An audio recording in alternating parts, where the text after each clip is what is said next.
let's talk about something that is just so frustrating. Why does your battery sometimes just seem to die overnight? Well, today we're going to go hunting for the invisible culprits behind this mystery. We're talking about finding ghost loads. I mean, has this ever happened to you? You wake up, you're ready to go, and your battery is dead? You were sure it had plenty of juice left. It's an incredibly common problem, and you know what? Today, we're going to get to the bottom of it. So the thing we're actually hunting for is called a ghost load. You might also hear it called a parasitic draw. So what is it? Well, it's basically this sneaky, hidden electrical load that's just silently sipping power from your battery, even when you'd swear everything is turned completely off. To crack this case, the first thing we need to do is round up the usual suspects. So let's create our lineup. All right, so who are we looking for? Take a look at this lineup. We've got things like inverters just sitting there in standby mode, solar charge controllers in monitoring mode, DC to DC converters, even stuff you wouldn't think of, like stereos and clocks. Now, by themselves, their power draw is teeny tiny, but, and this is the really important part, over a whole night, say 8, 10, 12 hours, all those little sips add up to a huge drain. Okay, so every good detective needs the right tools for the job. Let's get your ghost hunting toolkit together. In our case, that means understanding the formulas we need to uncover these hidden drains.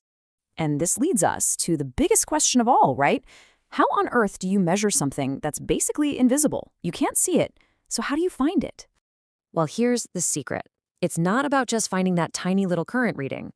The real key is to think bigger.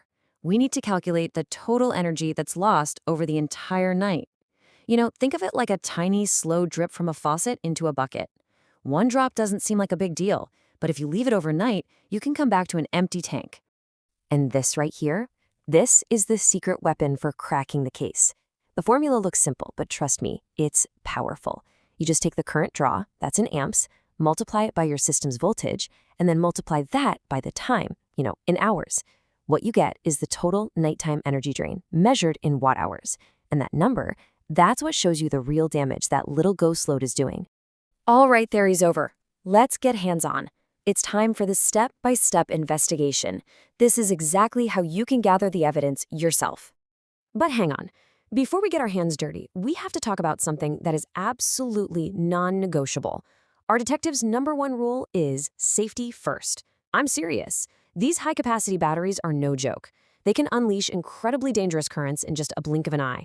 So please, before you touch a thing, make sure you're wearing insulated gloves. And always double-check that your multimeter's fuse is actually rated for the kind of current you're about to measure.